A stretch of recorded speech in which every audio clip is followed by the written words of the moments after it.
Hello, my name is Skylar. And my name is Tyler. I pay respects to the Wurundjeri people of the Kulin Nation where Dad's podcast is recorded. I live on Bunjil land. I believe Bunjil is the creator of land, of our first peoples. He is the creator of the land of where I am right now. I pay my respect to all Aboriginal and Torres Strait Islander peoples. This land always was and always will be Aboriginal land.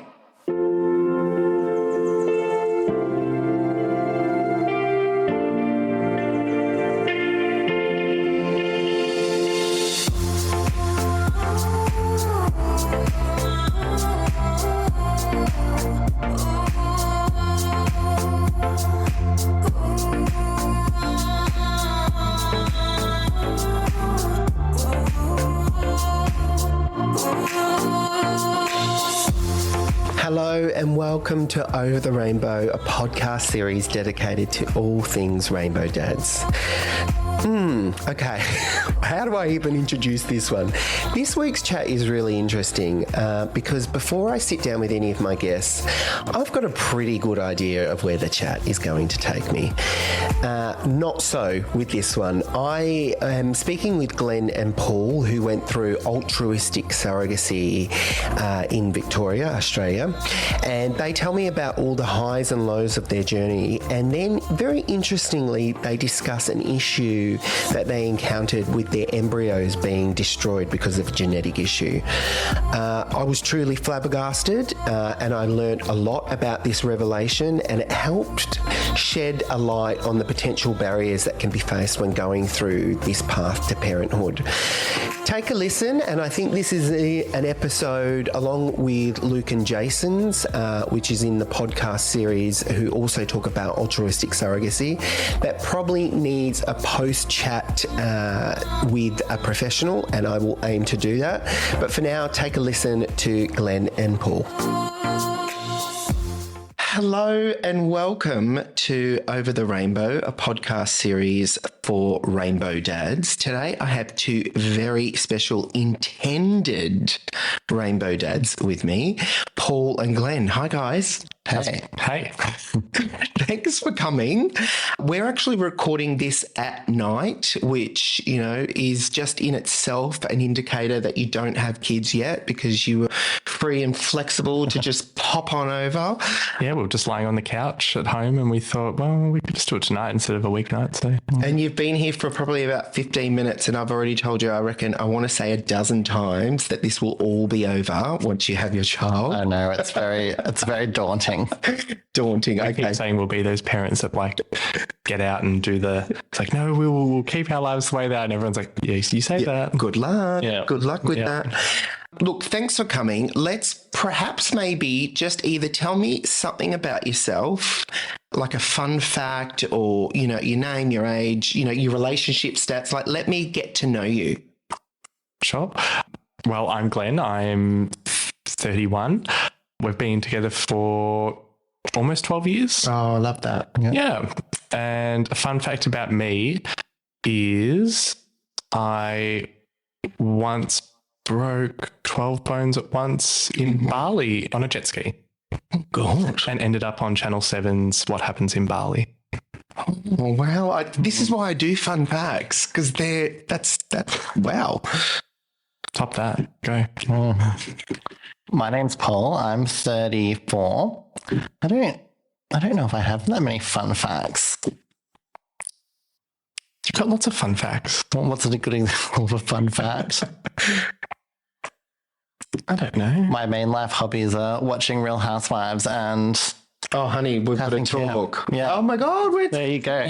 We're basically twins. Exactly. I could recite Kath and Kim word for word. I could recite it word for word. Yeah. For now, this is about Rainbow Dads and their journey to parenthood. I decided to do this podcast because I meet so many Rainbow Dads, and what is always really fascinating is how they became Rainbow Dads. It's always a really interesting story.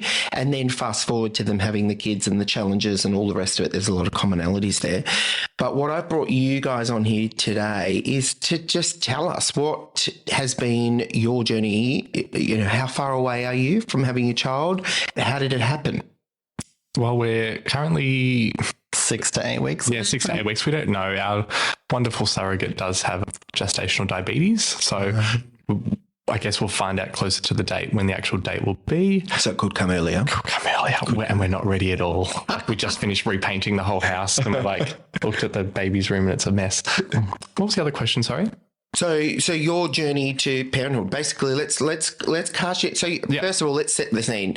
It's altruistic surrogacy that you're doing here in Australia. Yes. Correct. Okay.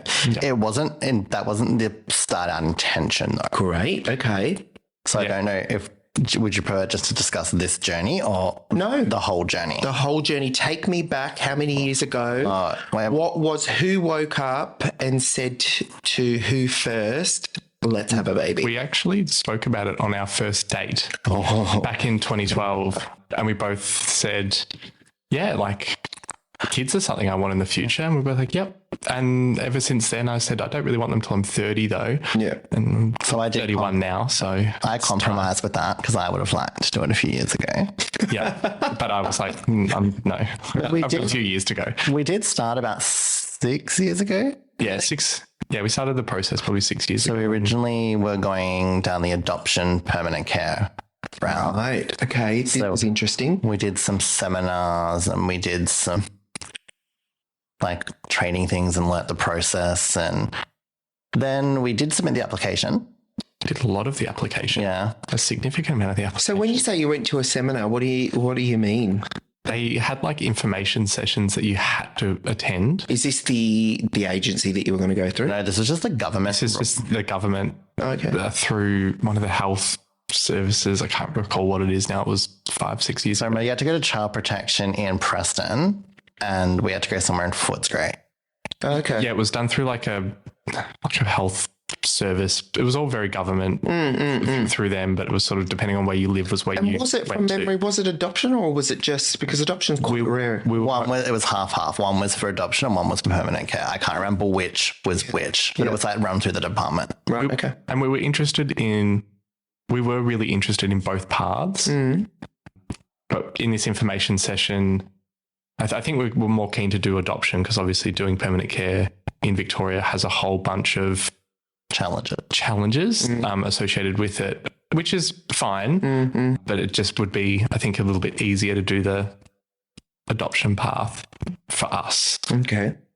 And then we kind of realized they were making it borderline impossible for us to do adoption and were really forcing us down the permanent care path. Yeah. Okay. I'm not surprised at this. No. And they were really pushing hard at it. And I think I just had to turn around and say to them, I'm sure it would be great to do that, but I'm not sure if I'm that person to have all these strings attached to this child forever. Yeah.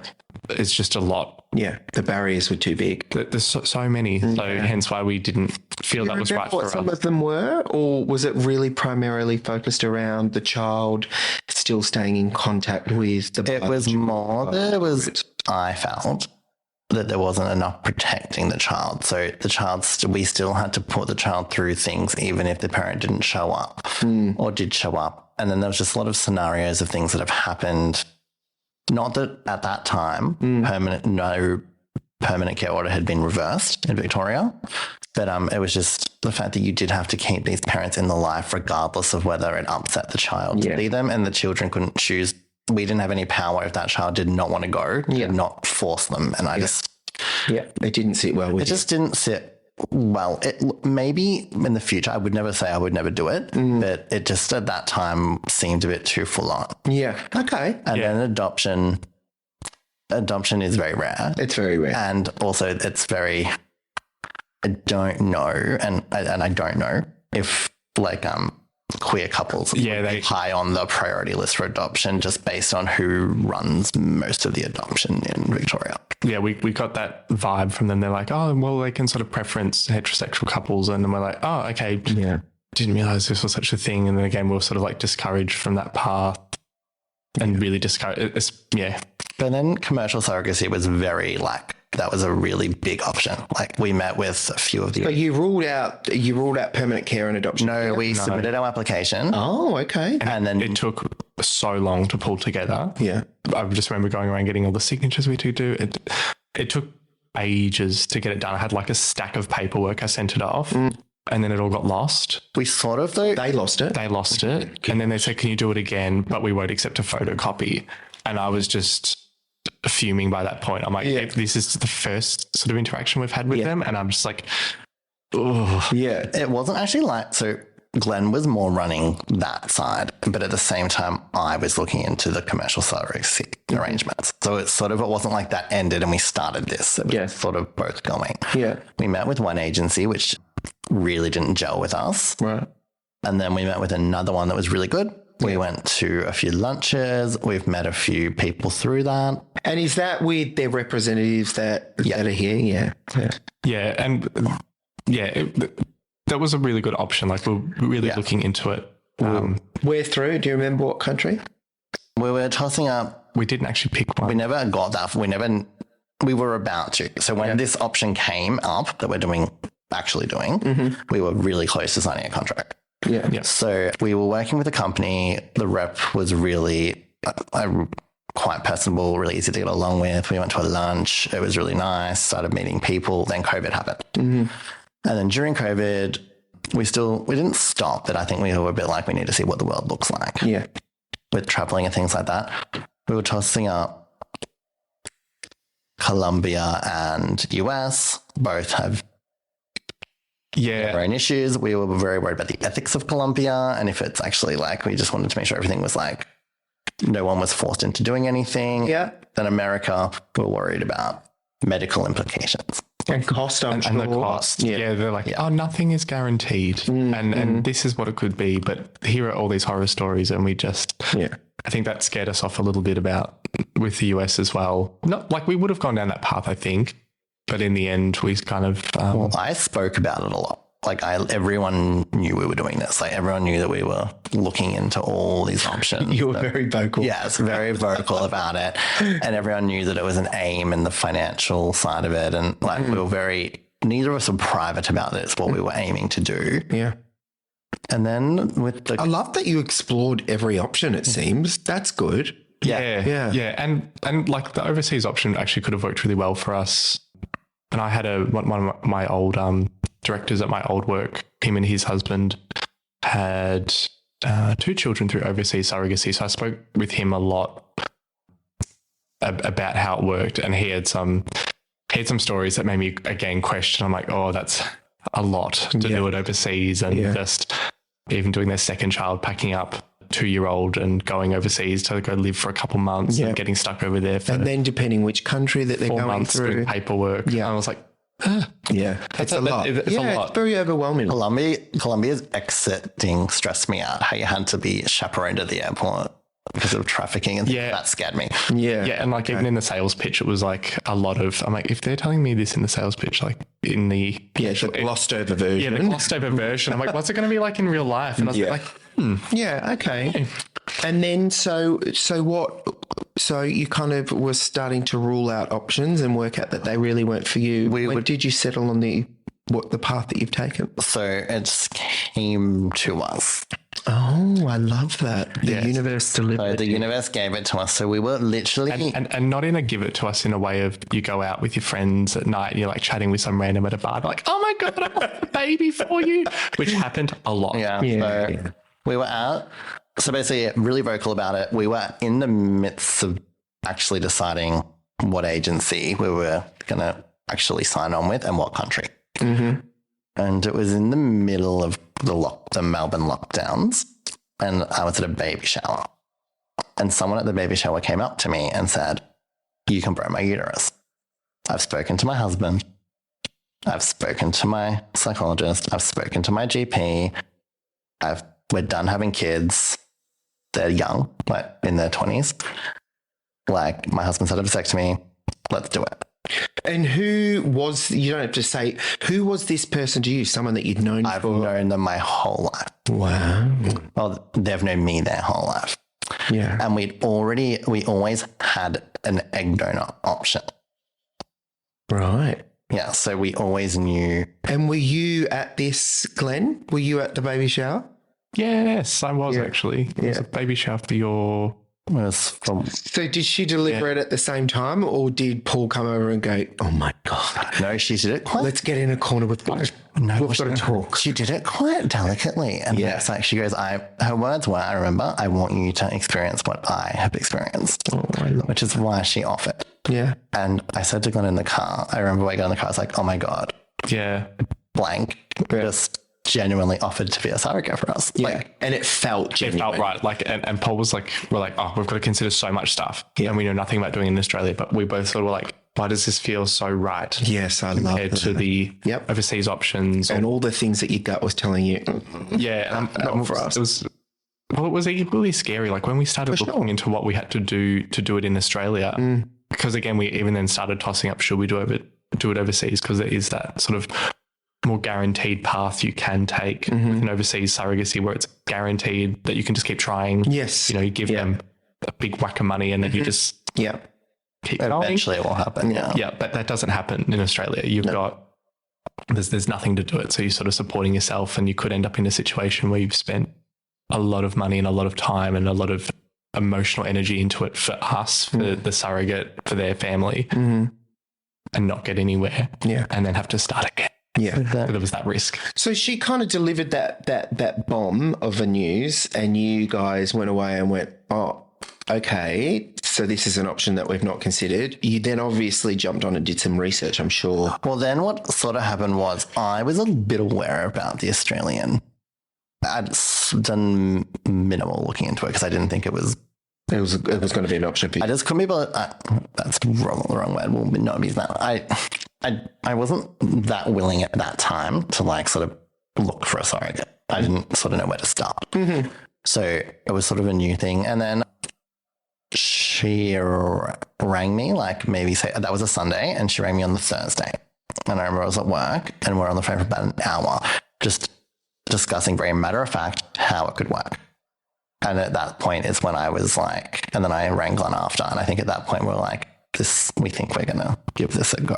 Like we'll find out what we need to do. So it sounds like she had done all of this research herself before she proposed this idea. She did. And I think that was like what was the most contrast to, again, when you go out with friends and they're like, I'll have a baby for you. And they just like throw it out there like it And means. it's not uncommon for that to happen. No, and like, I'm sure, like it's said with all this love, it's like, I want you to have a family, but it's, But it's just like, yeah.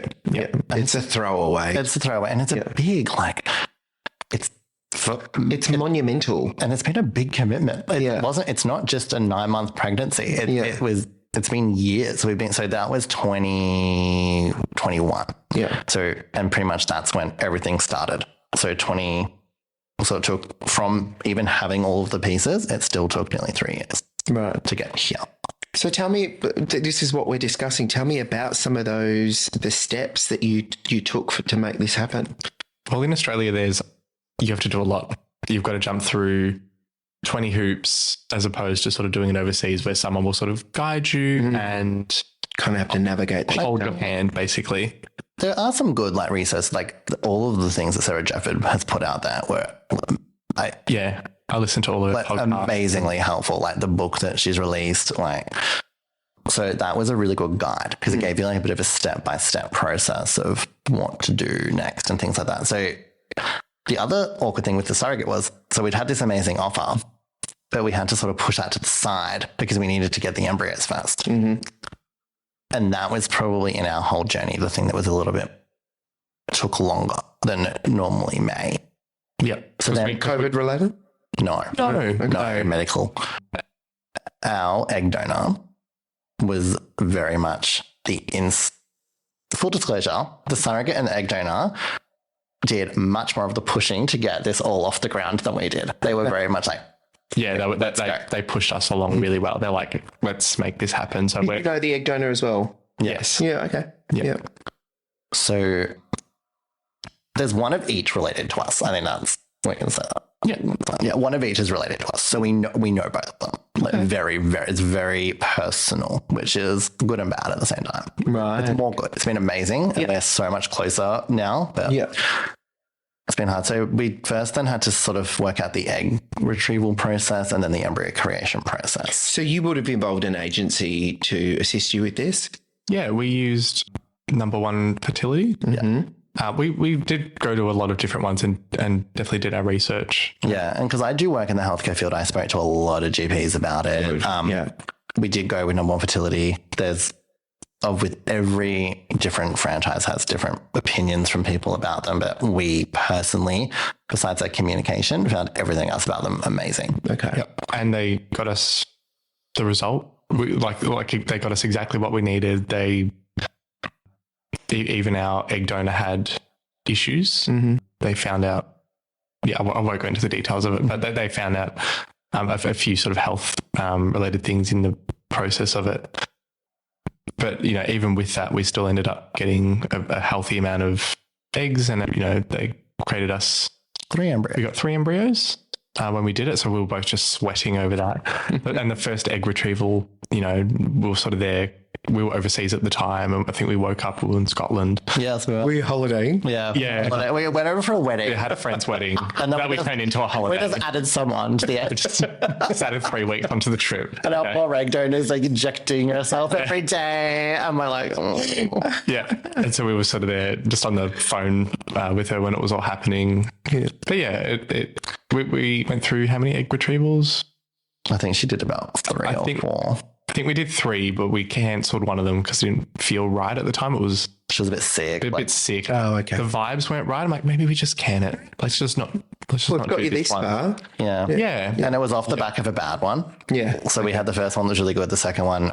Yeah. And the third one, which we cancelled, was a bit, so it was off the back. They had a cold. It just wasn't a good month. Yeah, right. And then the fourth one, technically third one, was fine. Yeah, we just did the medication a little bit, I think, and it all worked a lot better. Are you able to start this process whilst you're being approved? Yes. Yeah. So that's probably important to know. So surrogacy? the egg donor process, so while you're doing the egg donor process, you're sort of just doing everyday IVF. But it's on top of the IVF is this process. Yep. And Number One were actually really good at walking us through all the things we needed to do because there is a lot in Australia. You've got to have there's mandatory counselling sessions. Like they sort of tell you what you need to do and they have it all there. So that was fine. So take me through it. What do you have to do? So with Number One, you have to meet with their counsellor. We had to meet alone with them. Then egg donor and their partner met with them. Then we all meet as a group. And then we do the same process with the surrogate. We were lucky with the egg donor process that there was no issues. So, because it can keep going. So that signed that off, but then it sort of just leaves it parked, if that makes sense, like nothing happens. So then then Number One were able to sign us over some of the eggs to make embryos. Because they feel that, everything, all the checks and balances in terms of... Will be okay. Yeah. Okay. Yeah. So that was the first step. And what did you think of that process? Did you find it intrusive? Did you find it overbearing? Or did you think it was appropriate? I thought that the counselling was appropriate. Okay. It's the reason you're doing the counselling I don't think is appropriate. Right. So you're doing the counselling to build up to this trial. Like a little court case that you go like. Yeah, so that's my issue with the whole process. So that was great. You get to discuss issues. They ask you confronting questions which you may not have thought of one-on-one, and then you discuss them as a group. And the counsellor was great. Yeah. Do you remember what any of those confronting questions were?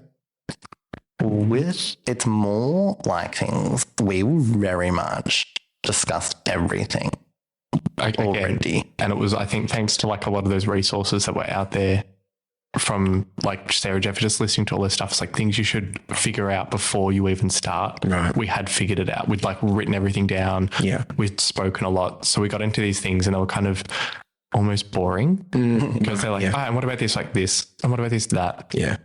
But I mean, really from their point of view, they're like, these two have already done the stuff. So there's nothing in the closet. And to be honest, the egg retrieval stuff wasn't very onerous, like on us. On the egg donor, definitely. Like one of the most, they have to inject hormones. It's clinically not like they don't have a great time. It's in the thing.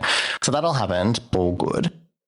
And then you start the surrogacy stuff, with the surrogate. The surrogate stuff is much more in-depth counselling. So you do more counselling. Yeah. So with that side of it, you do the same thing, the us, them together. So you do that, but then you also have to get an independent psychologist. Oh, okay. So you do it again. Yeah.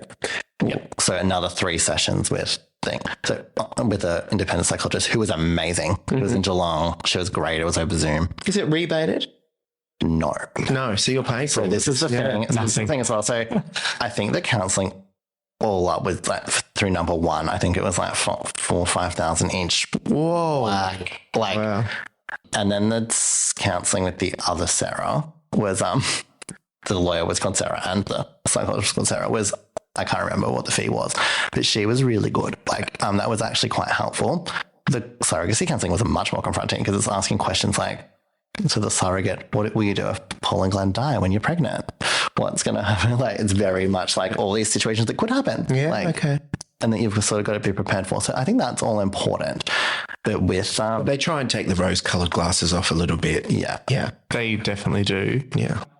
Overall, like you sort of go into it, you're like, you're sort of going with this attitude of, do you kind of want to be angry at the process? That why do I have to do this? Why does no straight couple have to do this process? And then you kind of think about it, you're like, it's actually for the benefit. Really, it's for the benefit of the surrogate. So I kind of get it. Yeah. Even though I didn't like it. Yeah, it's a half glass full type way of looking at it. Yeah, It definitely is. You can get a little bit bitter and twisted about it. I can see why. And I can. It is so easy to get bitter and twisted about it. And there were times where we just wanted to like, just. It was like, is this worth it? Yes, it's worth it. Yeah, Why is this so hard? Totally. To be honest, that was probably more the forms, the consent forms. I wanted to know a lot about the surrogate's husband. Yeah, right. Okay. That was a thing that was quite agitating, and when they got it wrong a lot. Yeah. But Yeah. And who takes you through the legalities? So we both had to get. So another thing is the surrogate had to get an independent. So not just our IVF doctor, they had to get an independent obstetrician to sign off that they were suitable. Oh, good. I agree with that. Amazing. Yeah. That was easy. Then we did that, and then you had to both get a lawyer. So we had to get a separate lawyer. So we wanted to talk to Sarah Jafford, and then the surrogate we got another lawyer to do. Yeah. We pay for both lawyers, and that's fine. Yeah. And so the hard bit, sort of going sideways, the Australian model, whether it's I think it's state legislation, is very expensive before you've actually done anything. So you're already spending a lot of money, but you actually haven't got anything yet. Yeah. And you may not. So that's the risk. You're sort of rolling the dice. Did that. So we did the lawyers. That was all fine. And during all this, you're preparing for a review board. Like you're doing this big, it's sort of like you're doing a really big assignment. And you're just trying to get everything ready for this one board to either say, yes, you can proceed or no, you can't. And it's all been compiled by the IVF clinic. Yeah, the IVF clinic. They sort of have they basically write a book on you, and they put that legal report from both. So they're kind of like the lead agency. Yeah. Yeah, like all their notes, and they send you the report, and you read it. You're like, oh, this is my life in a book. Oh, and it's very bound, please. Yeah, it's very much like this person knew this person from this person. They met this. It's very much. It was like a little story on it. Yes. Where it all got a bit. Who puts that together? Is it a social worker or is it like a Psychologist. It was the psych in the with the clinic who did it, who was with us for, I think we probably had 8 sessions with her. And we had more. I know we did. You had more. I had more. Yeah. So it got a bit. Then our journey got a bit hazy in this point. right? Yeah. Glenn had some skeletons. No, me. But I also got a bit angry with the process at this point. Yeah, no, Paul discovered I did a little bit too much genetic testing. a little bit too much. So me and we did Me saying this gives... Yeah, like, Do you want me to or no? Guys, if you don't feel comfortable with it, just don't say it. Wait, comfortable? Yeah, it's hard. look, Paul has like health anxiety. No. What? Do you know what I was going to say though? Yeah, I know what you were going to say. Full disclosure, right, and we can edit this out later, is before we started the podcast, it was really important to you guys that it wasn't discussed who the biological parent was. Is that right? But me saying the rest of the story. But by you saying the rest of the story, you feel like Yes. you're exposing that. We're more concerned about the surrogate and the egg donor being named, though, aren't we? And found out like that's... I think they were fine. It was... We can just talk we can just talk about one of us, just like... Oh, yeah, maybe we can we don't care about telling you. Like, Okay, you can... Yeah. That's fine. All right. Well, we can talk about that. We can just say... Because this is where ours got a bit messy. Like, this is where everything sort of went over. All right, let's just say it, and then later on I'm going to send you this chat, which I've not done with any of the others, and you tell me the bits that you want taken out. I guess one of us discovered we had a bit of a genetic condition throughout this process because obviously we were testing everything, and that's one of the great things about doing surrogacy is that you can test and find out things before you kick the process off, I guess. And it's probably important to note that the person that did the testing it wasn't part of the embryo creation testing. It was a test that they did independently. It was like the extras. It's like, why did you go find that out? Yeah. Was it that? Yeah. Not really. It's always been a question mark whether one of us have it. It's always been basically I have a genetic condition that can cause that. Oh, okay. It's all good. So then we went off and did a lot more genetic counselling about what it can mean for her. Oh, okay. Because it's a 50-50 chance. All right, okay. So then we went down this whole other path of speaking to millions of experts on this and talking with the clinic about what it means and talking. You did. Yes. Yeah, it's a good thing. At the time, there was no pregnancy at this point, but the embryos were created. And it was the discussion then whether we tested the embryos for it or not. And if you test the embryos for it and they have the gene, they destroy the embryo and it's not your choice. And hence why we were kind of like, so we had to do a lot of, again, talking with people like, do we test? Do we not? What does this mean if the child has... Good in your workspace though, right? Yeah, but I was so angry. I was not we both were pretty angry about it. But then... And there's so many like little bits and pieces with the law that obviously you're not going to know and you're not going to have that level of detail unless you go and study that to the nth degree. But for us to learn that, we're kind of like... But because... But they destroy... They would destroy your embryos. So because we spoke... So I did...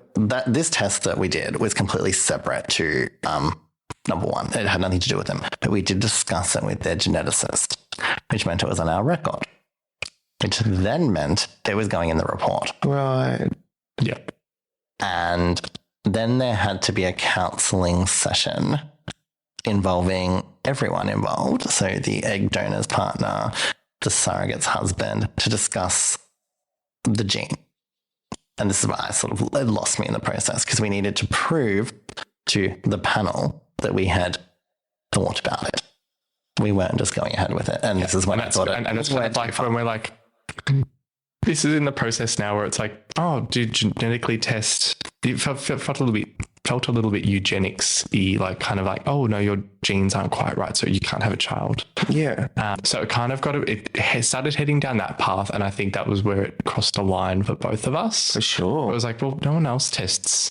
Well, 99% of people wouldn't test their genetics before making a child. Yeah. But now we realize we have to go in front of a panel and explain ourselves. Wow. Why one of us has this condition and what that could mean for our future child, and the fact that we've considered it and that we can live with whatever the consequences of it are. And we're like, oh, okay, well, that was the first sort of... Yeah, it just didn't sit well, right? It really didn't sit well Yeah. with us, but we had to do it. And one of us refused to go. Yes, but it's fine, we got over it, and we realized this condition, it doesn't really present many issues, and the things that it does present can all be... cleft palate in the utero. Is that how you say it? In utero. And it hasn't. So Yeah, it can cause that. It can cause... Its worst case scenario is blindness. But you can treat that. Yeah, it's all preventable if you know about it. I'm still trying to get my head around why they would have the right, though, to destroy that embryo. I don't know, and I still don't. And They just told us, and they said if we test it and it tests positive for whatever it is, they said we have to destroy it. Wow. And we're like, oh. And we put that a bit personally because, like, we're both in our 30s and we've had that condition our whole life. And it's a bit like, well. Yeah, it feels like you're saying, oh, well, so you would have destroyed me? Did you get a second opinion on this? Like, is it legit? With the embryo destruction, we had no say in it. Wow, okay. We had no, and which.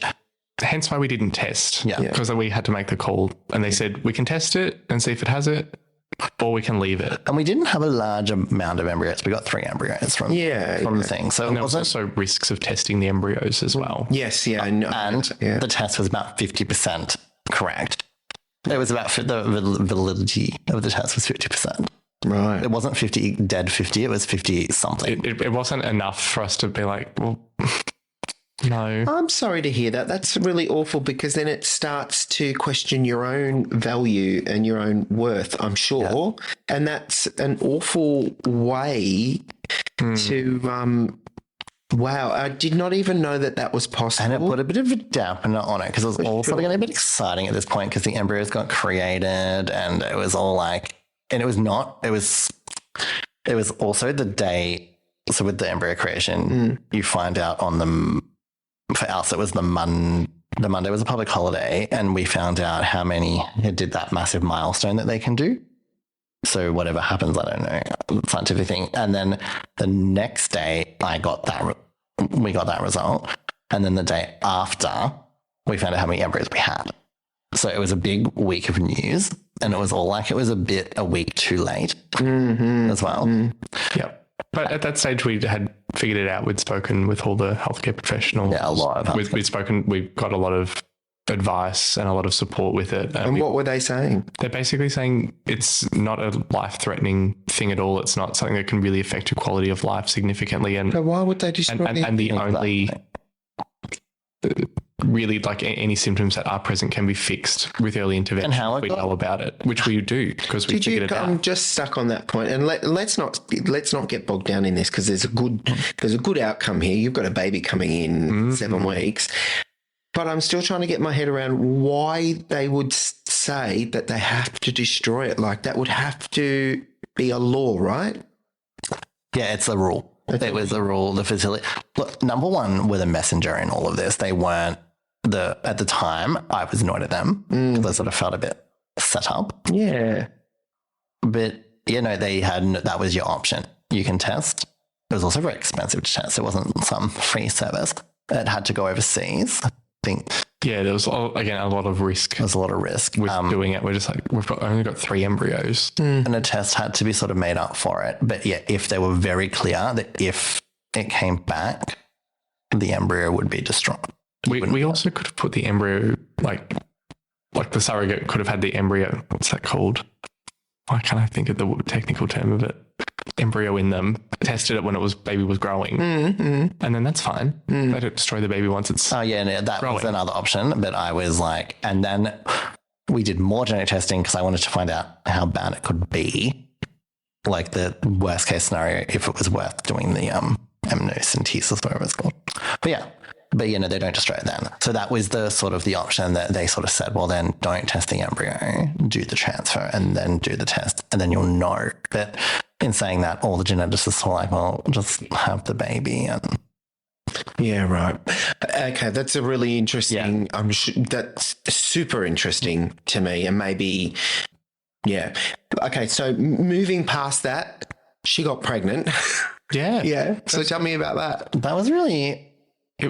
It was so easy. Yeah, for us. For us. Big disclaimer. For our scenario, remember, you were in Thailand by that stage on a resort drinking mojito? No, we didn't go away then, actually. We just got back from New Zealand.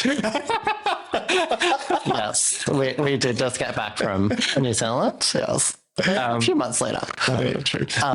That was really, but it's really important to point out, like for people that are struggling with IVF, our surrogate she was lucky enough to have had 2 children naturally. So it's a different ball game IVF when you're doing it like this. Yeah. So we were really lucky. We went in. It was a Thursday morning. Yeah, it was very early. Very And we're sort of just in this nice little waiting area. Like if you've never been to the number one waiting rooms, they're lovely. Yeah. They're not clinical in any way. They're very pink and very emerald coloured and lots of That's all the money they've got, you know. Yeah, all soft furnishings. But you're sort of in there. And it does make you feel kind of Gold furnishing, all a handles. lot of pinks and greens. It was quite nice. Like a Pellegrino. well, literally, they were offering us like coffees and drinks when we were there. But we were sort of just waiting there for a while. It was chill. We just had like a cat sitting on the couch in a little private sort of area. We weren't having any procedures done, but No.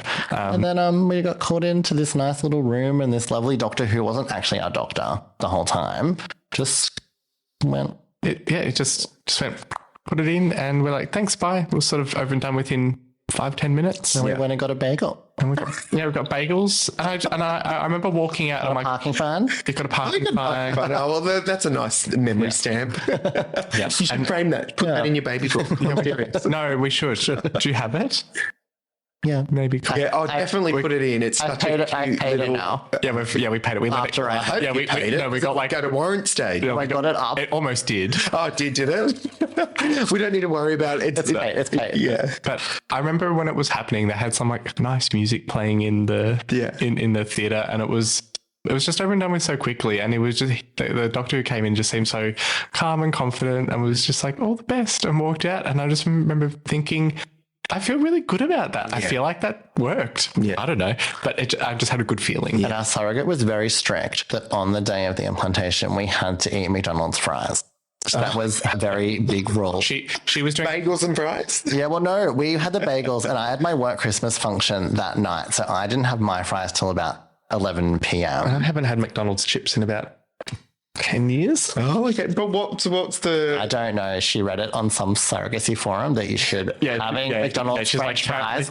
Good luck. Yeah, it's like it makes it stick. Okay, and we're like, all right, well, let's all get She needs fries to then. stop joining Facebook groups. Yes. Where they're giving out that advice. I know. So on the way home, went through Clifton Hill McDonald's at 11 o'clock and got a small fries. We went to the same McDonald's. There you go. Me and Meg went on. I feel like guys now. You just said it. Yeah, I just said her name, so I'll have to cut that out. So That's all right. Yeah. Okay, so 7 days later, how many days later?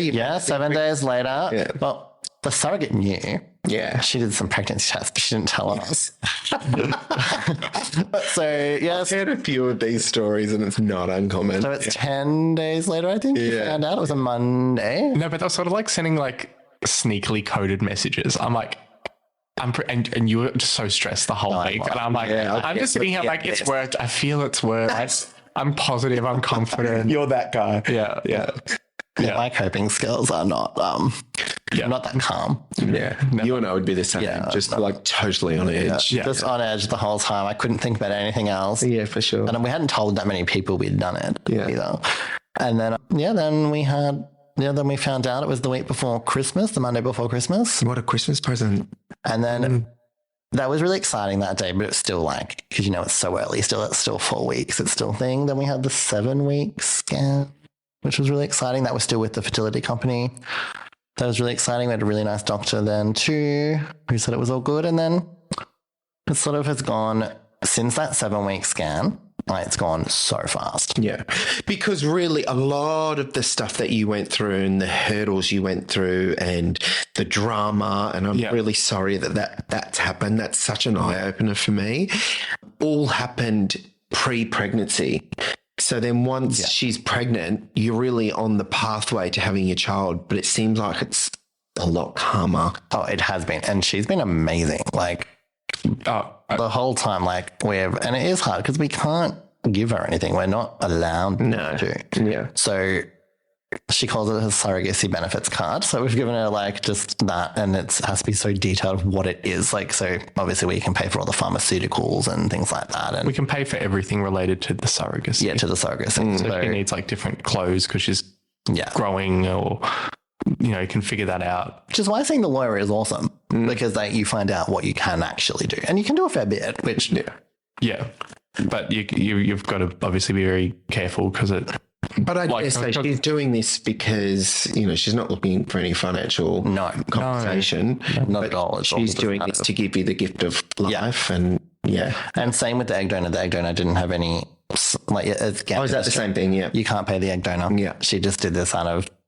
generosity and kindness. It was, so they don't get anything in return. Yeah. The only next thing, and I'd like to do some advocacy about this. This is one of the worst things about the Australian process. When that baby is born, it is in the surrogate and her husband's name on the birth certificate. Despite the fact we had to go to the patient review panel and get approval to do the whole process. And that was what all those counselling sessions, the financial counselling, the independent psychologist assessments, the medical counselling, the blah, blah, blah, all the things we had to do led up to that little date that we had to go in front of this government panel and be like, can we have a child? Which we have a photo of one of them sleeping. One of them fell asleep in front of us while we were like, you hold our family's future in your hands and you've fallen asleep in front of us. And we probably should emphasize in this, everyone makes it clear the lawyer, if anyone was ever going to do this, I would advise getting a lawyer that knows about surrogacy law in Australia, which is hard.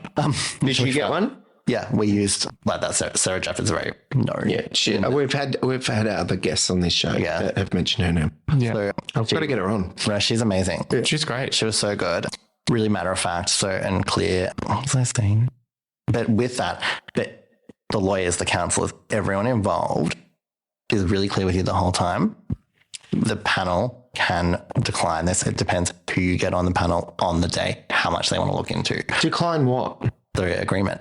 So you can do all of the counselling. All of the counsellors can think it's okay to go ahead, and you can go to this panel on the day, and someone may bring up one thing you didn't discuss or thing, and they can sense that the group has a bit of hesitancy or something, and they can say, no, sorry, you've got to do A, B, C, D and come back. And that's what Paul was saying before. You've got to actually put in a huge amount of investment, time, money, emotions before you get to that point. Yeah. And if you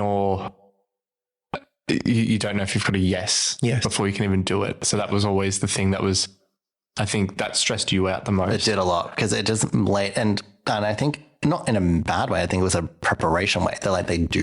These have been declined. For us though, I'm like, we were so organized. We had spoken about everything. We'd gone through all the situations and arrangements ourselves before we even got to that point. Yeah. So I was confident the whole time. I'm like, I don't think they're going to have issues with us. One of the concerns was around the gestational diabetes in the previous pregnancy. That was probably one of our only beige flags. But again, we were also prepared with that. We had all the independent stuff done. It was, we were ready. So it never became an issue, thankfully. Yeah. So the next thing we have to do, which our surrogate is scared, we're going to be like, sorry, because she's done with the kids, is that so when the baby does come out, it is legal. Which is 7 weeks, yeah. Which is about 7 weeks, which is so exciting.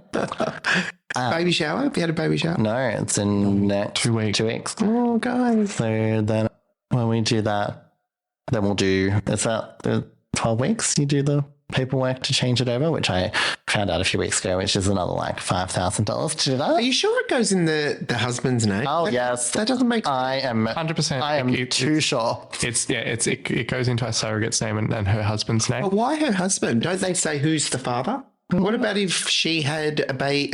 No. And it's funny because he's talks about it openly. He's like, oh, my wife's having a child. He'll talk to people about it at work about it.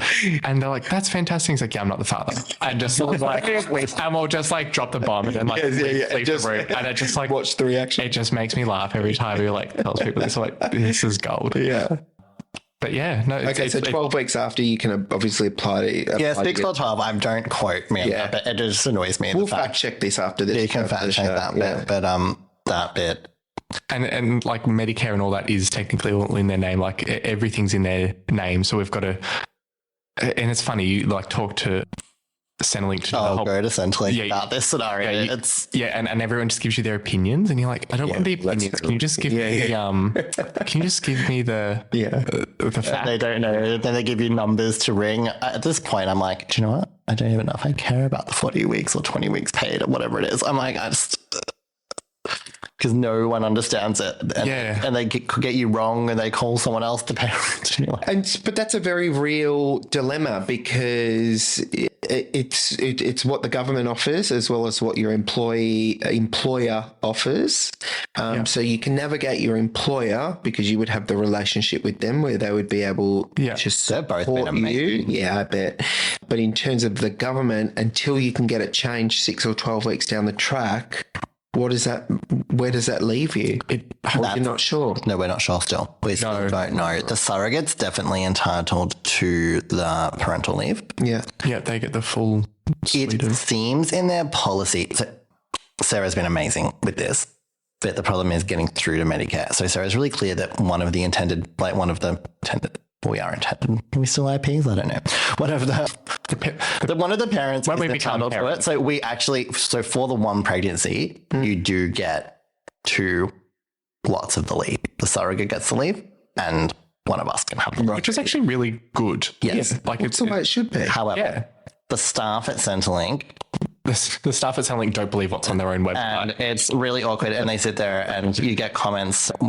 The surrogate and I went in once and you get a lot of, you don't get 2 payments for one pregnancy. And you get a lot of, It's just pointless. so it's just a waste of time. And so we'll just do the application and see what happens. But hopefully we don't have to think about it too long. My work is very, like I'll take the first 6 months, I think. We'll do, and you'll do the second half. But I'm fortunate I get the leave through my work, which will cover most of that, which is great. And then we have to... Have you thought about posing this question on some of the Facebook groups that are run? Like, No, I actually haven't. yeah, I would. Yeah, I might put actually. that out there. Or even do a search. I would love to talk to other people that have, I haven't met anyone else that's done it in Victoria. I know many. Oh yeah, that's good. Yeah. Okay, so all right, let's get into let's finish this off in terms of some of the good stuff. So you've got your baby shower. Are you doing one of those dropping from the sky, gender reveals, shooting a cannon? Absolutely not. No, we're not. And like if people want to do that, go for it. Yeah. Like whatever makes you happy. It's not for me. We weren't going to find out the sex, but I did. I couldn't help myself. I did read the nuptial test a few weeks ago. And I don't know. Oh, I love that. Yeah. And are you just poker? I'm getting a little bit now. I wasn't. No, as in poker, like just not going to tell him. Oh no, I will not tell him. No, he does not want to know, and I don't, it's not fair. You're for me respecting. it's not fair for me to let him know. I'll find out on the day. And I'm also, I don't know. There's we the whole... don't care either. It's like that. Do you want to... I don't want to be that... I don't want to force a gender on them from like before they even know what a gender is. They can just pick what they want to be. And I'm with you. I'm not going to go like hard the other way about it, but I'm not going to be like, so like, you're a boy, everything's blue, and you're a girl, everything's pink. But it's amazing how many people in 2024, you just see their brain explode when you say that to them. They're like, what? Huh? How do you not know? Yeah. I will say this though, I am very much on the same thinking and wavelength as you, but it's not until you have a child that you realise all of the stuff, like once you start watching cartoons and the clothing and just all of this stuff that is an outside force that you really don't think that you have a lot of control over, and you don't, and how it just filters in. It'll be really it'll be really interesting. I think I'm prepared for that. Like I understand how the world works, but I don't know. We can create something in our houses that's, I don't know. It's fine. Yeah. And probably like a lot of like same-sex couples, like one of my biggest stresses about this whole process is about the kid and how their life will be having same-sex parents, but hopefully. What do you mean? Well, just their experience with schooling. Well, other parents and kids, I don't think kids are the issue. I think it's parents, but sure, virtually. But I have been surprised, and now I do know the sex. I do find it hard to lie to people's faces and say I don't know. So I usually just say I know, but my partner doesn't know.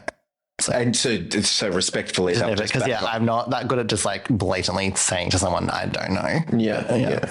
Paul has a thing where he loves to tell random people random things. So many shop people knew we were having a baby at 5 weeks. Yeah. So we'll be, I think we're on Smiggle buying something, like we're buying a pencil case and Paul like, we're having our own baby, and this lady at the shop's like probably like, and now I think you're doing that with the gender. I think you're telling like all these random people that people say what I'm having. Oh God. Look, a really interesting discussion that we've had, and one that I would love to follow up with somebody just to clarify a lot of things that you've said. Let's leave it on this note. What kind of parent do you want to be? Glenn? Maybe go to Paul first. Paul, what kind of parent do you want to be? Do you want sort of a sprinkling of your own parents in there? And Yeah, I definitely think so. I just want to be quite of a sort of like a, I don't want to use the word. I sort of just want to have a very like open relationship with the child, like a quiet, like obviously I'm not their friend, but I want to, sort of just a really like open, genuine, loving, caring relationship with them. Like, love that. Yeah, I'd honestly say the same. I just feel like I've always wanted to be a parent, and it's weird. You look at how your own parents raised you, and you're like, I'm not going to do that. But this that they did here was good. I guess. I'll take that. I'll leave that. Yeah, and like even look at your grandparents, and like you just sort of pick up on stuff, and just even talking to friends and family, and you sort of like just look at how their families. You just pick sort of bits from other people, and just sort of make it up in your head with what you want it to be. But I don't know. Overall, I don't have anything to like summarize it, but I'm excited. Yeah, I'm excited too. I'm excited for you. I'm kind of going to go make it up as we go, I think. Yeah. Which is pretty much, isn't it? Yeah. That's what everyone does. I've never changed a nappy. I haven't yet. That would be a first time experience. All boundaries are out the window once you change a nappy. Oh, God. Anyway, good luck, guys. Thank you. I am going to keep in touch, and awesome. I'm so excited for you. So let's thank you so much Thank for coming you. and chatting. Thanks.